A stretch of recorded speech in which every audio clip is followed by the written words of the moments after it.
નમસ્કાર. આજે આપણે કંઈક એવું સમજવા જઈ રહ્યા છીએ જે રોજબરોજ આપણી નજર સામે હોય છે, પણ આપણે કદાચ તેના પર ધ્યાન નથી આપતા. વાત છે પડછાયાની, અને એ કેવી રીતે ગણિત અને વિજ્ઞાનના મોટા રહસ્યો ખોલી શકે છે. ખરેખર મજા આવશે. વિચારો તો કે એક સામાન્ય પડછાયા પરથી કોઈ મોટા ટાવરની ઊંચાઈ કેવી રીતે જાણી શકાય? કોઈ જાદુ જેવું લાગે ને? પણ આ કોઈ જાદુ નથી. ચાલો આ કોયડો ઉકેલીએ.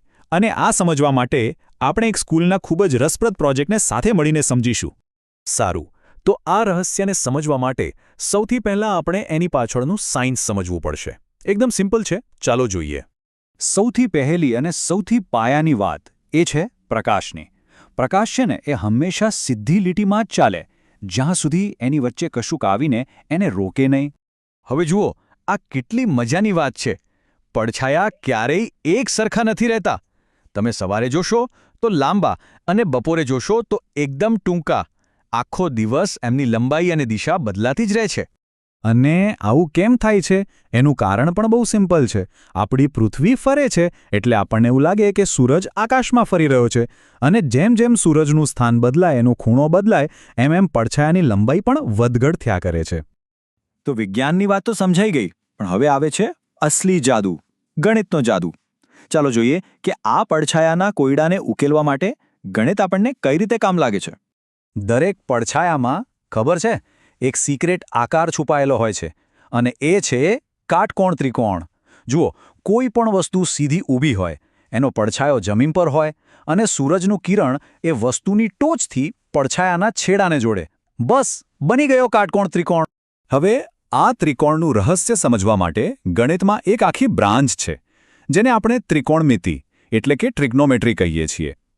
એ આપણને શીખવે છે કે ત્રિકોણના ખૂણા અને એની બાજુઓ વચ્ચે શું સંબંધ છે. બસ આ જ સંબંધ આપણી ચાવી છે. ઠીક છે, આ બધી વાતો કદાચ થોડી થિયરી જેવી લાગતી હશે, તો ચાલો ને હવે આ બધું પ્રેક્ટિકલી કરીને જોઈએ. એકદમ સહેલો પ્રયોગ છે જે કોઈ પણ કરી શકે. અને આના માટે કોઈ મોટી લેબની જરૂર નથી. બસ જોઈએ, 1 મીટર લાંબી લાકડી, એક માપપટ્ટી, જમીન પર નિશાન કરવા માટે ચોક, અને હા, બધું નોટ કરવા માટે એક નોટબુક. કરવાનું શું છે? એકદમ સિમ્પલ. પહેલાં તો ખુલ્લા મેદાનમાં પેલી 1 મીટરની લાકડીને બરાબર સીધી ઊભી રાખી દો. પછી દિવસના અલગ અલગ સમયે એના પડછાયાની લંબાઈ માપો, અને જે પણ માપ આવે એને નોટબુકમાં લખતા જાઓ. અને જેમ જેમ તમે આ રીતે સવારના, બપોરના અને સાંજના માપ લેશો ને, તમને ધીમે ધીમે એક ચોક્કસ પેટર્ન દેખાવા લાગશે. બપોરે પડછાયો સૌથી ટૂંકો હશે અને સવારે સાંજે લાંબો. સરસ.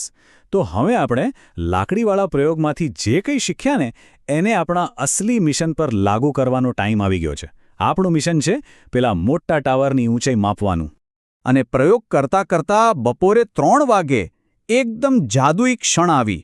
એક એવો સમય આવ્યો જ્યારે આપણી 100 સેન્ટીમીટર લાંબી લાકડીનો પડછાયો એ પણ બરાબર 100 સેન્ટીમીટર લાંબો હતો. આનો મતલબ શું થયો? આનો મતલબ એ થયો કે આપણને દિવસનો એક ખાસ સમય મળી ગયો જ્યારે વસ્તુની ઊંચાઈ અને એના પડછાયાની લંબાઈ એકદમ સરખી હોય છે. એટલે કે સૂર્ય બરાબર 45 ડિગ્રીના ખૂણા પર હોય છે. તો બસ આપણું કામ થઈ ગયું. હવે કરવાનું શું હતું? બરાબર એ જ સમયે, એ જ ઘડીએ પેલા મોટા ટાવરનો પડછાયો કેટલો લાંબો છે એ માપી લેવાનું હતું. અને એ માપવામાં આવ્યો. અને જવાબ આપણી સામે હતો. ટાવરનો પડછાયો માપ્યો તો એ નીકળ્યો 15 મીટર. તો હવે વિચારો, જો એક ખાસ સમયે લાકડીની ઊંચાઈ એના પડછાયા બરાબર હોય, તો ટાવરની ઊંચાઈ પણ એના પડછાયા બરાબર જ હોવી જોઈએ. એટલે કે ટાવરની ઊંચાઈ છે બરાબર 15 મીટર. તો જોયું કેવી રીતે એક નાનકડા પ્રયોગથી આટલી મોટી વાત શોધી કાઢી? આ આપણને એ શીખવે છે કે જ્ઞાન તો આપણી આસપાસ જ છે, બસ જોવાની નજર જોઈએ. ચાલો આ પ્રયોગમાંથી આપણે શું શીખ્યા એ ફટાફટ જોઈ લઈએ. તો મુખ્ય 3 વાતો આપણે શીખ્યા. પહેલું, બપોરે સૂર્ય માથા પર હોય ત્યારે પડછાયો સૌથી નાનો હોય. બીજું, સવારે અને સાંજે જ્યારે સૂરજ ક્ષિતિજ પાસે હોય ત્યારે પડછાયો સૌથી લાંબો હોય.